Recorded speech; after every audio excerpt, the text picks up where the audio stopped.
Buenas noches, ¿cómo les va? Bienvenidos y bienvenidas a la edición central de MBD Noticias en la pantalla de TV Ciudad. A partir de hoy, por cerca de un mes, con Mariana Abreu en la co-conducción. ¿Cómo andas, Mariana? Un gusto. ¿Cómo andás, Martín? Un gusto acompañarlos. Le mandamos un beso grande a Nati Nogués, que está disfrutando de sus merecidas vacaciones, así que la esperamos a su regreso. Pero, bueno, vamos a arrancar con lo que tiene que ver con la información, una agenda bastante variada, ¿no? Sí, el día de hoy. Y destacamos de arranque un asunto político, una conmemoración, porque ya está en marcha en la casa del Partido Colorado la actividad conmemorativa de los 40 años de democracia, justamente para la que confirmaron su asistencia el presidente Yamandu Orsi y los expresidentes José Mujica, Luis Alberto Lacalle Herrera y Julio María Sanguinetti. El expresidente Luis Lacalle Pou, en cambio, no estará presente, pero va a participar a través de un mensaje de video que ya está grabado. Sí, el senador y secretario general del Partido Colorado, Andrés Ojeda, explicó que la actividad fue ideada por Sanguinetti. Orsi y los expresidentes van a reflexionar sobre los años de democracia acumulados desde 1985. Habrá reconocimientos para los expresidentes ya fallecidos, Tabaré Vázquez y Jorge Valle, quienes se desempeñaron en 3 de los 9 periodos presidenciales transcurridos hasta ahora. Además de este asunto, vamos a destacar otros en el comienzo. Vemos titulares. El ministro del Interior, Carlos Negro, asistió este jueves al Congreso de Intendentes, donde planteó la inquietud del Poder Ejecutivo en un tema específico: el uso de las motos en hechos delictivos. Según publicó Búsqueda, uno de los abogados que integra la defensa del exintendente de Soriano, Guillermo Besosi, fue destituido de su cargo de juez un año atrás porque se apropió de $20.000 de una cuenta bancaria del Poder Judicial. El intendente de Maldonado, Enrique Antía, y la intendenta de Canelones, Gabriela Garrido, reclamaron a la OPP una rápida decisión para concretar la reedición en tiempo y forma del programa Jornales Solidarios. Sutel analizó el estado de situación de Antel de cara a la gestión del nuevo directorio. Según su secretaria general, el ente se vio debilitado en estos últimos 5 años. El ministro de Economía argentino, Luis Caputo, anunció que será de $20.000 millones el monto del préstamo que su país acordó con el Fondo Monetario Internacional. En Ucrania habrá una fuerza de paz enviada por varios países europeos si se acuerda el final de la guerra, afirmó el presidente francés Emmanuel Macron. Nos ven en la pantalla de TV Ciudad, también en tvciudad.uy, en nuestro canal de YouTube, y nos pueden escuchar en la Uniradio 107.7 FM, la radio de la Universidad de la República. Sumamos un adelanto más porque surgen diferencias en las discusiones vinculadas a la campaña electoral hacia las elecciones departamentales en Montevideo, diferencias que, por ejemplo, con respecto a la recolección de residuos han hecho públicas en las últimas horas el candidato opositor nacionalista de la coalición republicana, Martín Lema, y el candidato Frente Amplista, también senador, Mario Vergara. De aquel préstamo del BID, la Junta y en particular el Partido Nacional facilitó sí la aprobación de la parte que tenía que ver con saneamiento, pero bloqueó la de limpieza, y después el tema limpieza es el caballito de batalla electoral. Encima de los hechos que muestran que no han podido ni sabido solucionar el tema, están las contradicciones. Un día piden 15 años más, otro día dicen que en 6 meses pueden limpiar la ciudad. Lo que no hicieron en 35 años, hablan de que lo van a hacer en 6 meses. Estamos ya en el desarrollo informativo con la agenda montevideana, aunque por un tema que la campaña electoral no ha visibilizado, pero sí MBD Noticias, bien fresco de hoy, que pasamos a compartir con ustedes, porque la Intendencia ordenó detener una obra de restauración en la Plaza de las Lavanderas, esto es, en el barrio Pocitos. Es un emblema de la historia afro-uruguaya, ese enclave en particular. ¿Y por qué se ordenó esa detención de obras? Porque poco antes se hallaron piezas arquitectónicas que podrían pertenecer a la época de la colonia, más precisamente piezas arqueológicas que podrían ser de la época colonial. La secretaria de Equidad Étnico-Racial de la Intendencia, Leticia Rodríguez, denunció que las piezas halladas no fueron reportadas ni preservadas debidamente durante los trabajos y que el lugar del hallazgo fue tapado. Tenemos un proyecto que desde hace bastante tiempo se viene llevando adelante con el municipio CH, a través de la Mesa de Afrodescendencia del municipio CH, que es fortalecer acciones en el marco de 300 años que den a conocer a la población lugares históricos de nuestros territorios. En ese marco generamos la mejora de la plazuela Plaza de las Lavanderas. Esa plazuela es justamente un lugar histórico donde las mujeres en épocas coloniales, en épocas de libertad también, o sea, estamos hablando después de la abolición de la esclavitud, trabajaban lavando la ropa para las personas más ricas de la sociedad. La gente muchas veces no sabe que la zona de Pocitos tiene que ver fundamentalmente con un lugar donde la población negra trabajaba.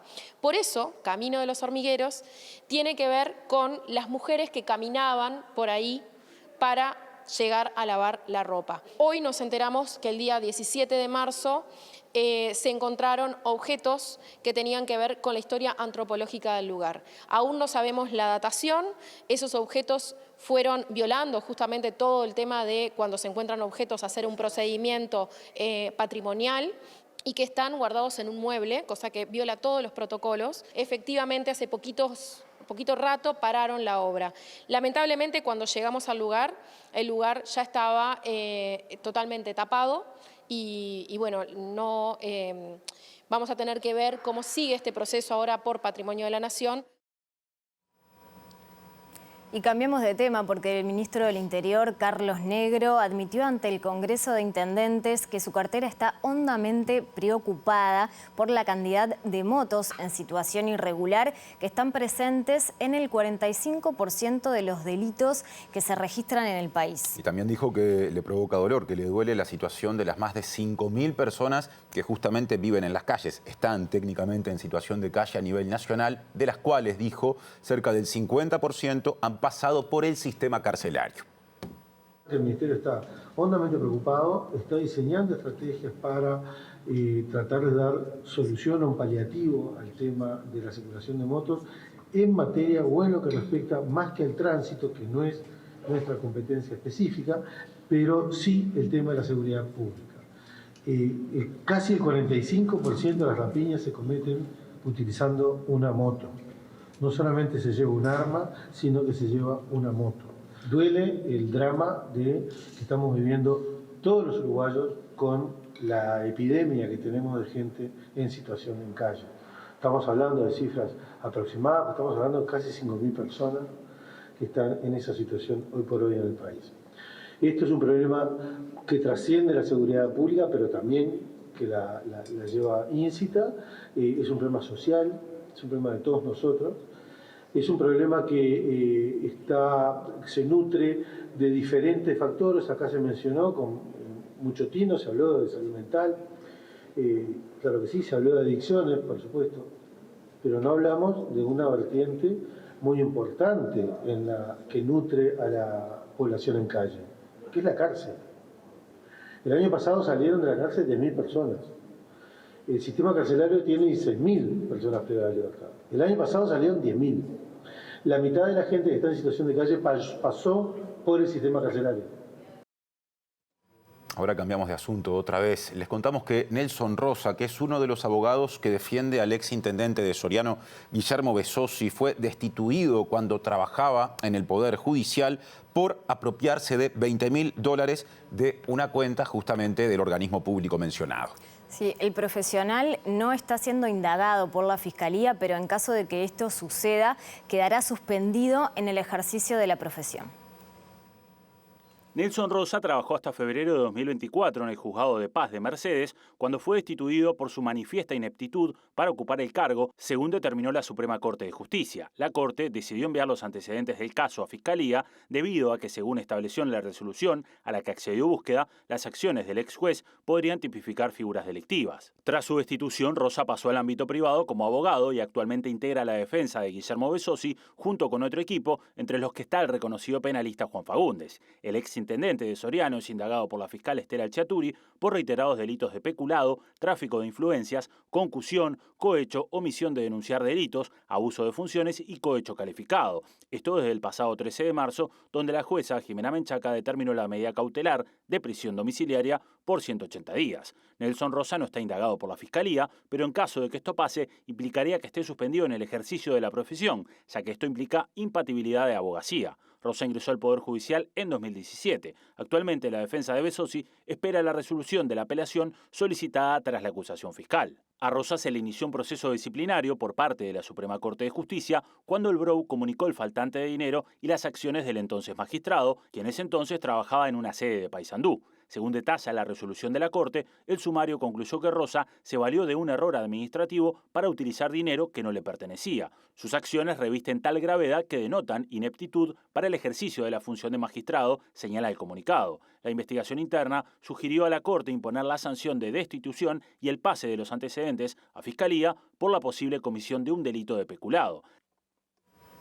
Cambiamos de asunto. El candidato a intendente de Montevideo por el Frente Amplio, Mario Vergara, presentó una estrategia de limpieza que incluye 9 objetivos y más de 30 medidas. Dijo que esa es su prioridad programática porque así lo requiere en este momento la población, y también dijo que apunta a disminuir la cantidad de contenedores para residuos callejeros, no a eliminarlos, sí a reducir la cantidad para combinarlos con otros dispositivos, a colocarse o a usarse tanto en espacios públicos como en espacios privados.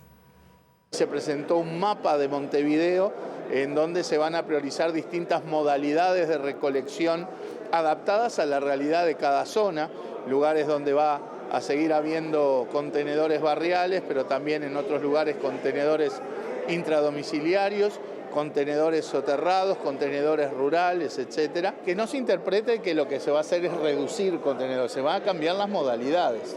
Se van a ir reduciendo paulatinamente los contenedores barriales, los que uno tiene en la vía pública. Hay una generación de residuos en el departamento que es mucho mayor que el de hace 20 años o que hace 3 años. En los últimos 2 años ha habido un incremento del volumen de residuos de más de 150.000 toneladas por año. Por lo tanto, eso plantea un desafío de otra dimensión, de otra magnitud, a lo cual aún no se ha reaccionado de manera acorde. Vergara dijo que las dificultades de respuesta de la Intendencia de Montevideo ante la mayor generación de residuos en parte se deben a que el anterior gobierno nacional discriminó a la Intendencia al momento de la transferencia de fondos y también a que la oposición capitalina durante este periodo no dio sus votos para aprobar un proyecto del BID que hubiera mejorado la situación. Fíjese que de aquel préstamo del BID, la Junta y en particular el Partido Nacional facilitó sí la aprobación de la parte que tenía que ver con saneamiento, pero bloqueó la de limpieza. Y después el tema limpieza es el caballito de batalla electoral. Esperemos que ese episodio no se repita. Otro asunto que involucra a 2 intendencias. Por un lado tenemos que decirles que el intendente de Maldonado, Enrique Antía, y por el otro la intendenta de Canelones, Gabriela Garrido, le pidieron a la Oficina de Planeamiento y Presupuesto que el actual gobierno nacional resuelva rápidamente la instrumentación en tiempo y forma del programa conocido como Jornales Solidarios. Sí, los jerarcas destacaron la importancia de este programa en las políticas sociales departamentales y coincidieron en la necesidad de que se incorporen cambios en la ley que creó esta iniciativa en el contexto de pandemia. Para que se pueda reeditar, que creo que es opinión del presidente de la República, porque era lo que sostenía cuando era intendente aquí firmemente, precisamos de una ley nacional. Una ley, precisamos una definición con tiempo para hacer los sorteos adecuados. Y entre medio está Semanas antes de las elecciones municipales. Entonces, tomar estos temas con tiempo permiten después ahorrarnos algunas dificultades prácticas y una necesidad que se nos va a volver encima a todos los intendentes. Ya no en mayo como se hacía antes, como era el momento de ingreso, sino seguramente va a tener que ser pospuesto por lo menos para hasta el 1 de junio. Estoy un poco preocupada por la situación de jornales solidarios y en eso concuerdo con lo que planteaba el intendente Antía de Maldonado, porque fue una herramienta que todos, creo, los intendentes saludamos como una iniciativa muy valiosa, en su momento muy importante. Sabemos que es necesario que se modifiquen en la ley cambios, en la ley que implementa jornales solidarios.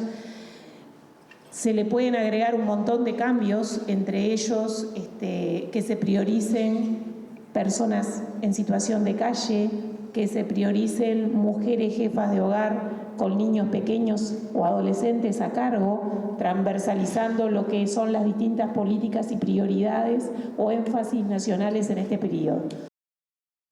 Y el director de la Oficina de Planeamiento y Presupuesto, Rodrigo Arim, dijo que se está trabajando en la Comisión de Descentralización de esa repartición para reeditar el programa de jornales solidarios que se aplicó en el anterior gobierno del que estábamos hablando. Claro, Arim visitó al Congreso de Intendentes, participó de la sesión que recién veíamos y luego de esa instancia dijo que el tema de las transferencias desde la OPP o desde el gobierno central hacia los gobiernos departamentales ocupa un lugar prioritario en la agenda de la Oficina de Planeamiento y Presupuesto. Es una agenda central de la Comisión Sectorial de Descentralización que opera en el ámbito de la OPP. Efectivamente, todo lo que implica transferencias del gobierno nacional hacia los gobiernos departamentales hay que acordarlo en el marco de la sectorial de descentralización junto con el Congreso de Intendentes y es parte constitutiva de la Ley de Presupuesto Quinquenal. Por tanto, es una agenda que vamos a comenzar a transcurrir en estos momentos para definir cuáles son los criterios que se van a utilizar y cuál va a ser el mensaje del Poder Ejecutivo en esa ley de presupuesto que el gobierno. ¿Hay lugar para ampliar el reclamo de jornales solidarios que hacían algunos de los intendentes? Yo diría, aquí hay un elemento que muestra las claras la importancia del Congreso de Intendentes. Nosotros en el proceso de transición a nivel de Poder Ejecutivo no habíamos recibido la inquietud por este programa. ¿Sí? Ni desde la dirección anterior del OPP ni de otros ámbitos del Poder Ejecutivo nos habían transmitido que esto era un tema relevante en los procesos de transición.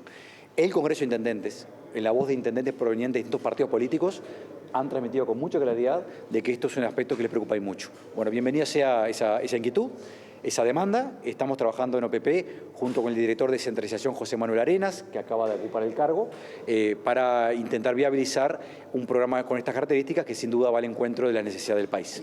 Arim estimó en el entorno de medio punto del Producto Interno Bruto el monto de obligaciones financieras del Estado en 2024 que se trasladaron a 2025. Aclaró que esta realidad no varía las perspectivas que tenía trazadas el gobierno para el presupuesto quinquenal. Estamos hablando posiblemente del entorno de algunos puntos, 0,1, 0,2, 0,5 puntos del PIB, más de lo que se preveía el gasto en lo que es el déficit del gobierno central y BPS. Pero esto quiere ser muy claro. Esto ya lo sabíamos, ya era conocimiento público, lo que se compartió en el Consejo de Ministros el otro día tiene que ver con actualizar algunos grados de esta información, pero todavía estamos haciendo los cálculos, ¿verdad? Pero vuelvo a decir, no es para transmitir inquietud, es para transmitir, sí, una situación, yo creo que no es deseable, que es la postergación de gastos de un año para que el número final del déficit fiscal fuera más pequeño de lo que efectivamente correspondía a ese año. Ahora, no nos cambian los parámetros generales de planificación del presupuesto nacional. No sé. Seguimos adelante con otras informaciones. El presidente de la Unidad Nacional de Seguridad Vial, la UNASEV, hablamos en este caso de Marcelo Metediera, el exintendente de Canelones, anunció que junto al Ministerio del Interior y el Congreso de Intendentes se avanza en la implementación de la matrícula y también de la libreta digital de conducir para autos y también para motos. Metediera participó este jueves del Congreso de Intendentes al que planteó la necesidad de colaboración en el control de vehículos en infracción, tanto para motos como para otros vehículos, pero principalmente para las motos. Le planteamos a las intendencias que fiscalicen, que ayuden con eso, porque vuelvo a insistir, es un tema de seguridad vial, pero también de seguridad pública. Y también le dejamos planteado que analicen la posibilidad de un periodo de ventana en el cual la gente pueda hacer empadronamiento, reempadronamiento, cambio de chapa, o sea, regularizar la situación sin tener un costo o la bonificación mayor posible para hacer ese trámite. Tengamos en cuenta que hoy quizás una moto que tiene un aforo de $1.300 está pagando 4.000 pesos para empadronar o reempadronar y la patente sale 1.400. Entonces no hay relación en ese sentido, atendiéndolo desde la seguridad pública que analicen un periodo para articular y generar estas cuestiones para que la gente se pueda poner a tiro. Metediera confirmó que se avanza en la implementación de la matrícula y la libreta de conducir digital para autos y motos en el camino hacia la aplicación de la libreta por puntos. Son productos necesarios para avanzar. Si vamos a un permiso por puntos y si vamos a la necesidad de identificar a las personas, la persona que puede ser el propietario, el poseedor o el usuario, tiene normativa que le permite ponerse en regla. Así que es algo que se viene trabajando y ojalá los intendentes avancen ahora con más celeridad porque es algo que se necesita. Estamos hablando de una matrícula que es la matrícula física, pero también va a tener un tag, seguramente la propia matrícula y el vehículo también, que vos puedas identificar el vehículo más allá de la placa matrícula. Va a ser una placa física que va a tener incorporado en la placa matrícula un tag, en el cual vos lees, igual que el radar, hoy lees el radar con la matrícula alfanumérica, también lo vas a poder hacer con un tag, que va a tener un mismo tag, entiendo yo, el vehículo, como hoy está el tag del peaje, tiene que haber una relación entre el tag de la matrícula, el independiente y el propietario o el usuario del vehículo. SUTEL realizó su segundo congreso en lo que va del 2025 con el objetivo de analizar el estado de situación de Antel. Y habló de estos asuntos Florencia Leimonier, que es la secretaria general del sindicato, y dijo que durante los últimos 5 años, en alusión, digamos, al gobierno anterior, hubo un debilitamiento de la empresa pública.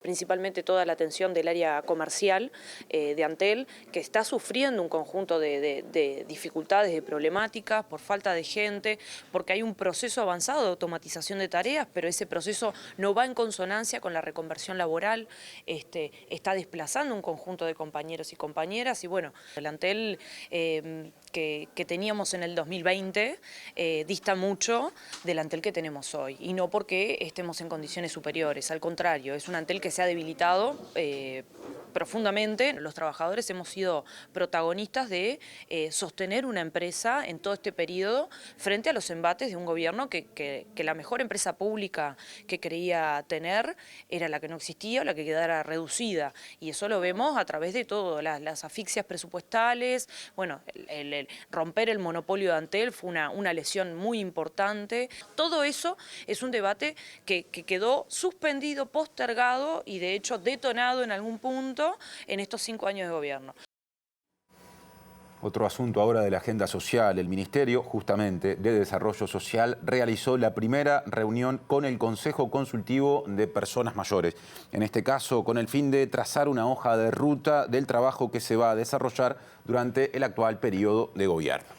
Marianela Larzábal, directora del Instituto Nacional de Personas Mayores, puso énfasis en la necesidad de generar un compromiso con el cumplimiento de los derechos de este sector de la población.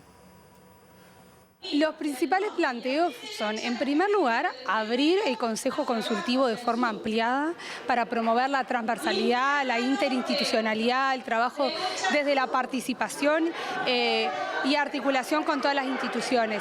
En segundo lugar, el inicio de lo que es el camino al tercer Plan Nacional de Envejecimiento y Vejez, que es una instancia muy importante porque ahí vamos a articular, vamos a convocar a todas las organizaciones e instituciones a nivel político que tienen política pública sobre la vejez. Y ahí se generan los compromisos y los acuerdos, que es fundamental eso. Para armar el tercer plan, pensando y poniendo en el centro lo que es la Convención de los Derechos de las Personas Mayores, y poniendo en el centro el énfasis de esos compromisos para avanzar a garantizar los derechos de las personas mayores. Hicimos un instituto que había sido observado por la Auditoría Nacional de la Nación y que había dejado como en situación crítica en las observaciones, y nosotros vamos a comprometernos y ya estamos tomando acción sobre eso, para revertir esa situación y para poner de vuelta en primer lugar al Uruguay como vanguardia en lo que tiene que ver con políticas hacia las personas mayores.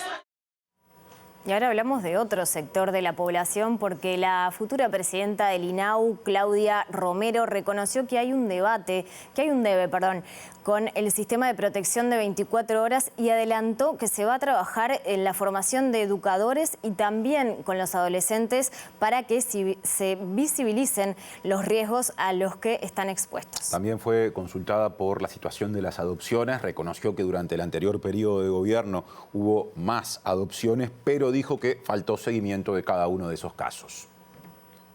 Tenemos un gran rojo que tiene que ver con el sistema de protección de 24 horas, con los hogares del INAU, y ahí hay puesto un foco en el que venimos trabajando más allá de no haber asumido, para ver cómo cambiamos algunas cuestiones que tienen que ver con esto, pero que cuando los niños están en los hogares, la tutela es del INAU. Ahí hay que trabajar mucho en identificar algunos riesgos por determinadas zonas. No es lo mismo un hogar en Rivera que un hogar en Florida o en Flores. Sabemos que la explotación sexual se da mucho más en los departamentos de frontera.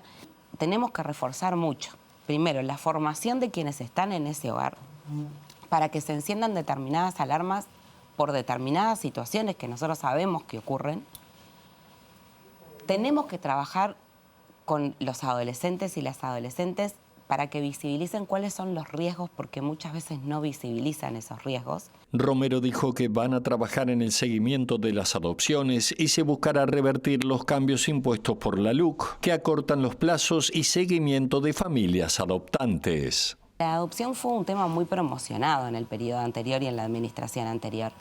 El tema de la adopción y de los plazos es que los plazos muchas veces se generan porque hay que hacer un seguimiento a las familias con la intención de adoptar, pero después de la adopción. Y lo que nosotros tenemos entendido es que si bien hubo un aumento en el número de casos, no hubo un seguimiento posterior. No hubo esta cuestión de la referenciación y del acompañamiento y de saber bien qué ha pasado con esas familias adoptantes. Porque se le dio más poder al juez que ¿Y eso INAU. ¿Se va a revertir? Sí. O sea, se va a trabajar en eso. Más de la agenda social, les contamos que se presentó en esta jornada en la sede del PIT-CNT un estudio titulado Transformando las normas de género a través del Sistema Nacional Integrado de Cuidados en Uruguay. Sí, es una investigación que analiza cómo los centros siempre, que llevan adelante empresas y sindicatos y también forman parte del Sistema Nacional Integrado de Cuidados, han influido justamente en la transformación de las normas de género y la organización del trabajo. El trabajo presentado analiza el impacto del cuidado infantil en el país y toma a los centros siempre como punto de partida para examinar su contribución al empoderamiento económico de las mujeres a través de la mejora de las oportunidades para el empleo, la posibilidad de acceder a cargos de participación política y social, la reducción de la violencia de género y su contribución a la modificación de las normas sociales de género vinculadas a los cuidados. Nosotros entendemos que el Sistema Nacional de Cuidados debe ampliarse, debe profundizarse. Tuvimos 5 años muy lamentables donde eso no se pudo dar y hoy en día sabemos que tenemos enormes desafíos para que esto tenga una transformación y para que de verdad la sociedad uruguaya tenga ese Sistema Nacional de Cuidados que todas, todes y todos aspiramos. Está claro que en nuestro PIT-CNT hoy, en forma simbólica, estamos inaugurando un espacio de cuidados, un rincón infantil, porque también eso hace a lo que significa dentro del conjunto de la sociedad tener un espacio con estas características. Es una concreción hoy, producto de una vieja reivindicación de las mujeres trabajadoras adentro de nuestro PIT-CNT. Hoy en día tenemos una enorme precarización laboral, eso es real. Hay 267.000 mujeres que ganan menos de 25.000 pesos. Hay dentro de esas casi 100.000 mujeres que ganan menos de 15.000 pesos, muchas veces con empleos que son precarios y muchas veces también siendo informales porque no tienen la posibilidad de tener un empleo que les dé todas las garantías, dada que su vida también es parte de eso, ¿no? Trabajo, cuido, dónde dejo las niñeces, dónde son los espacios. La Fiscalía General de la Nación, UNICEF y Naciones Unidas organizaron un encuentro para analizar las herramientas para la atención y protección de las víctimas y testigos en el ámbito penal y también el Estatuto de la Víctima. Y habló de estos asuntos el abogado Juan Raúl Williman, del Consultorio Jurídico de la Universidad de la República. Dijo que es urgente esa reforma del Estatuto de las Víctimas y también dijo que eso no va a perjudicar los derechos del resto de las personas. La reforma del Estatuto de la Víctima, repito, es una necesidad urgente que no afecta de ninguna manera otros derechos. Y esto es lo que quería marcar. Nunca esto fue un conflicto entre los derechos del imputado y los derechos de las víctimas. Muchas veces esto es vivido así y a mí me parece fundamental destacar porque lo hace el Código, por suerte, en el artículo 3 ya arranca diciendo acá hay 2 sujetos fundamentales en el proceso. No digo partes, digo sujetos. Porque lo que no podemos negar es que el conflicto original es de la víctima. Lo que hicimos fue expropiárselo. Los estados modernos expropiaron el conflicto por muy buenas razones, pero lo expropiaron. Pero el conflicto original es entre la víctima y el imputado. La dignidad humana, donde arranca el Código diciendo habrá que respetar y cuidar, es la de la víctima y la del imputado. Y no son derechos que podamos poner en juego. Los derechos del imputado son sagrados y habrá que conservarlos, pero los derechos de la víctima son igual de importantes y encontrar un equilibrio es parte de nuestro trabajo. Presenta Asociación de Funcionarios Portuarios. Hacete socio y accederás a beneficios exclusivos como colonia de vacaciones, préstamos, servicios de la salud, tienda online con precios exclusivos y mucho más. Y es hora de salir del estudio porque están asumiendo las autoridades del Codicen y allí está nuestro compañero Martín Duarte, a quien escuchamos en este momento. Martín. Por eso trabajaremos en... Así es, Mariana, están tomando posesión las nuevas autoridades del Consejo Directivo Central.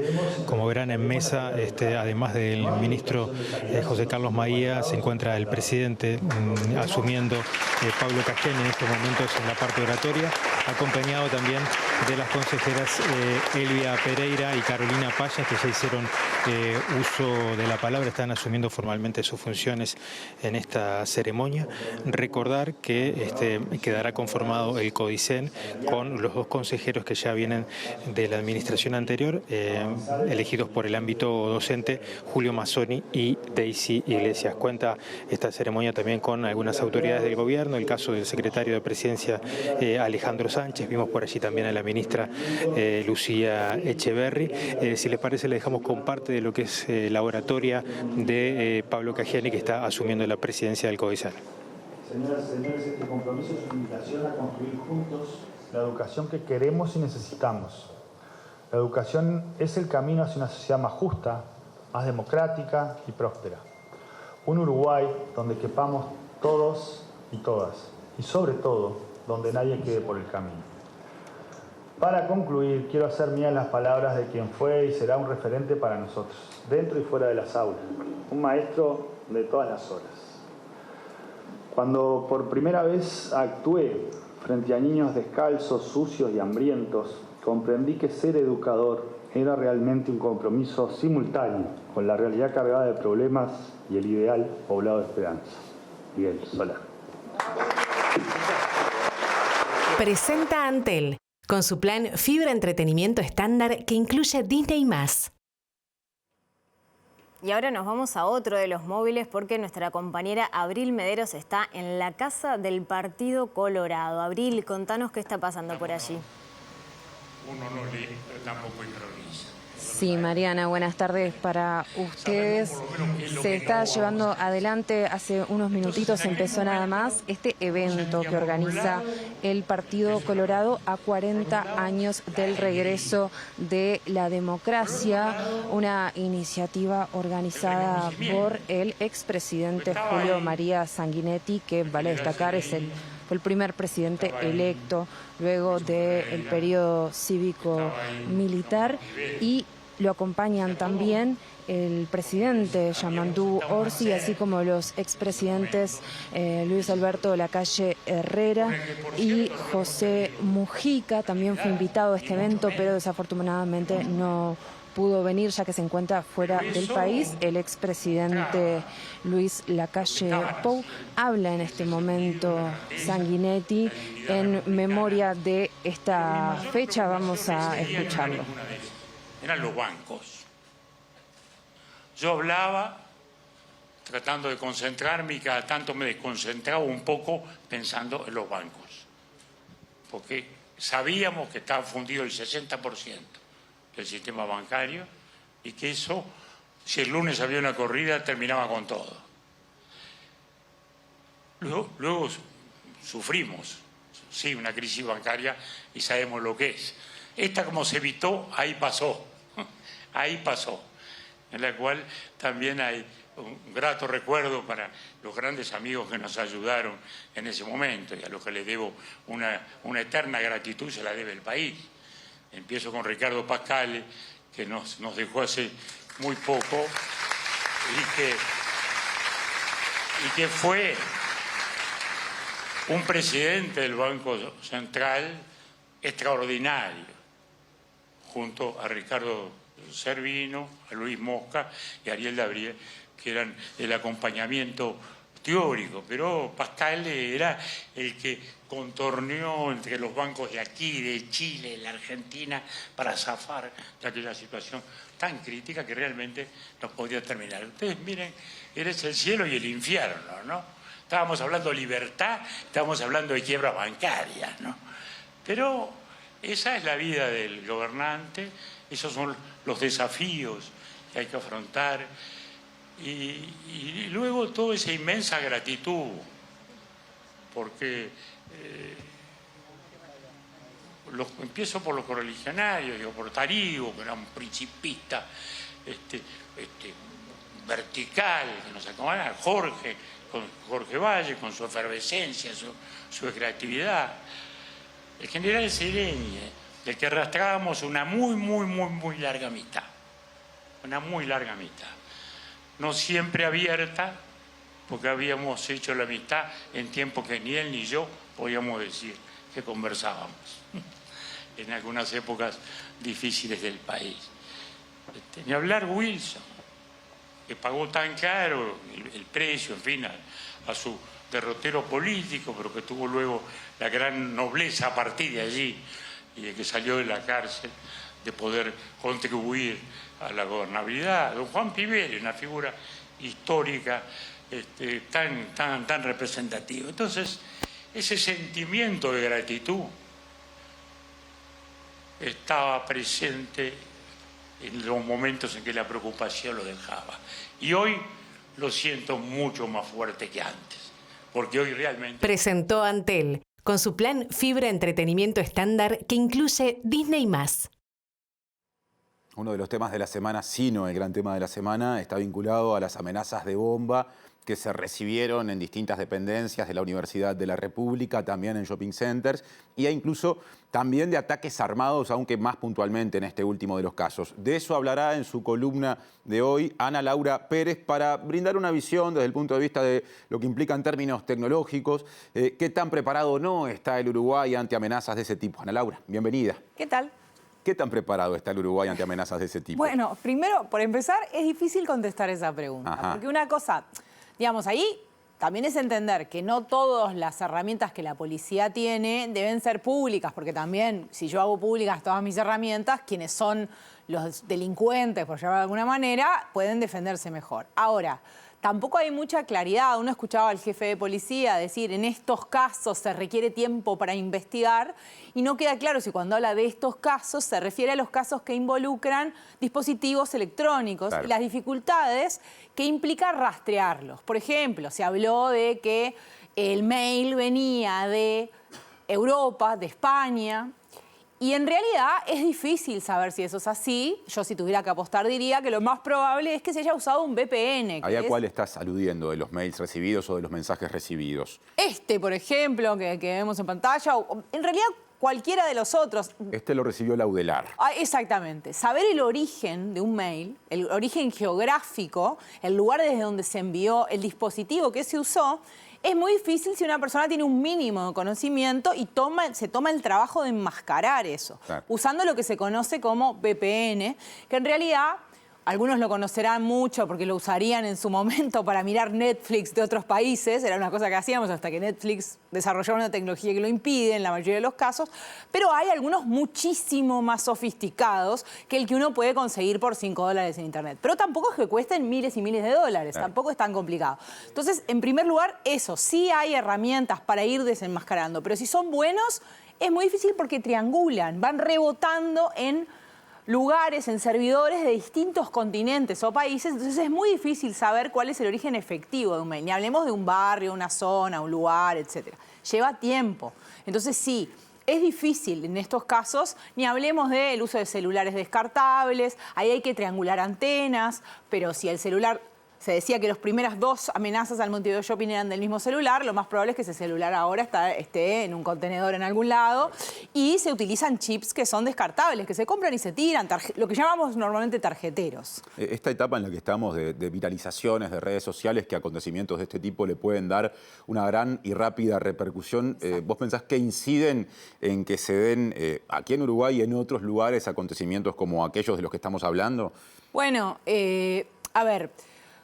yo no tengo elementos para estar segura de si esto es una amenaza concreta y verídico, puede pasar algo o no. Lo que sí creo es, por ejemplo, mirando este mail hay una serie de cosas que uno puede ver que indican que el uso de determinadas técnicas o formas que se repiten en los foros conocidos, los más comunes se llaman 4chan, se escribe 4chan, o 8chan, que se escribe 8chan, donde se reúne gente que tiene, llamémoslo de alguna manera, intereses o planteos parecidos, y van desarrollando sistemas de lenguaje y comunicación que son muy específicos. Por ejemplo, una cosa que se ve en esa foto es el uso de balas para formar el número 764. Sí. ¿Sí? Eso, por ejemplo, más allá de la referencia 764, que después podemos conversarla, el uso de balas para formar nombres o letras... Simbologías, digamos. Exactamente, o palabras incluso, es una cosa bastante usada en lo que podemos llamar la cultura edgy, ¿no? Que viene de esto de la palabra edge, del inglés que es borde, ¿no? Sí. Que es una cultura que en general busca provocar el uso de imágenes... tabú, de temas tabú, de imágenes que perturban, de molestar, etcétera, como una técnica de expresión artística incluso, depende. Entonces, eso se ha ido moviendo en los foros de internet y es usado, por ejemplo, como una manera de comunicarse, como una técnica, pero remite a determinados espacios de internet. Entonces, quien entiende mira eso y entiende que no es... Digamos, no es una cosa que se le ocurrió a alguien en 5 minutos. Es un guiño para personas entendidas. Exactamente, exactamente. Y ya que lo mencionaste la pasada, ¿qué es ese grupo 764 al que, si no entendí mal, dijo pertenecer la persona que firmó como Berber el mail que estamos viendo, que fue el que recibió Laudelar hablando específicamente de un ataque armado? Exacto. El grupo 764 es un grupo que ha sido sindicado por el FBI incluso como un grupo... Pero ¿qué pasa? Cuando hablamos de grupo, no hablamos de grupo como, digamos, el antiguo mundo se conocía como un grupo. Articulan de una manera muy informal, ¿no? No es un grupo, no tienen un jefe, claro, ¿no? Lo que sí es un grupo de personas que se articulan bajo eso y básicamente lo que tienen por objetivo es la distorsión a través del delito. La generación de distorsión que también tiene cierta relación con esto que yo decía de la cultura edgy y de la provocación, acá ya a partir del delito. Y están sindicados específicamente por el FBI como una organización que trabaja en delitos con niños y menores de edad, con lo que se llama explotación sexual infantil, etc. Y muchas veces, esto es importante decirlo porque puede ayudar en algunos casos, no para asustar, pero para entender, lo que usan es lo que se llama el grooming, ¿no? O sea, agarran chiquilines y los hacen mandar una foto que los compromete, a partir de ahí los chantajean y los obligan a hacer cosas. Terrible, ojalá que en este caso sea una falsa alarma de eso, además de que por lo menos los ataques y las bombas han sido, por lo que se sabe y se comprobó, falsas alarmas. Gracias, Ana Laura, y hasta la próxima. Nos vemos. Y nos vamos de nuevo para Exteriores porque nos convoca Abril desde la Casa del Partido Colorado. Te vemos, Abril. Los blancos, los colorados, los frente amplistas, los que mañana serán otra cosa. Los que han nacido en nuestro territorio, el pedazo humano de patria que podemos tener en pila encrucijada de diferencia, pero tenemos que cuidar esa unidad emocional que nos ayuda a vivir. Y yo por lo menos, y pienso que los 3 veteranos que están acá están por lo mismo. El primer valor es mostrarnos a nosotros que podemos tener diferencias y podemos convivir. Porque ¿para qué se precisa la libertad? Para discrepar. Sencillamente, para estar de acuerdo con el que manda. No precisamos libertad. Precisamos libertad para tener el derecho y la posibilidad de discrepar y cultivar por otra cosa. Eso no equivale a despedazar el país y a despedazarnos nosotros. ¿Por qué? Porque lo más importante de nosotros está por nacer. Todavía no existe.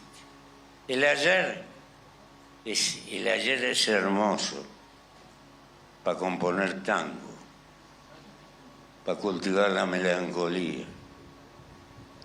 Pero el desarrollo es el mañana. Y sobre todo el mañana que no veremos. Por eso, yo le tengo que agradecer. Yo estuve hace años en el Partido Colorado, conversando con algunos ediles, muchachos, porque soy muy viejo, estoy cerca de los 90. Y he vivido mucho. Pero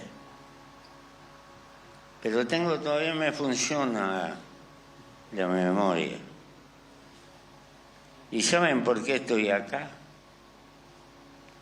Porque me voy a morir pronto. Y en mi pequeño homenaje a don José Valle Ordóñez.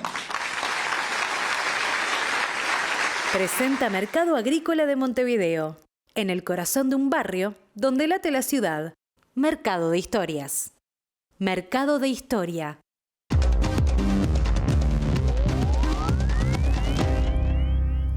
¿Qué tal? Buenas tardes. Abrimos el capítulo internacional hablando de la República Argentina y en particular de ese préstamo que el Fondo Monetario Internacional hará al vecino país de acuerdo al pedido que hizo el propio gobierno a través de ese decreto de necesidad de urgencia. El ministro de Economía de Argentina, Luis Caputo, dio a conocer hoy la cifra, 20.000 millones de dólares, algo que después fue desmentido por la vocera del Fondo Monetario Internacional, Yuliko Sak, quien dijo que todavía no estaba definido el monto. Esto generó muchísimas suspicacias y contradicciones en la República Argentina. También la oposición cuestionó todas estas contradicciones y la expresidenta Cristina Fernández dijo que Javier Milei se los va a fumar antes de las elecciones, a los 20.000 millones de dólares.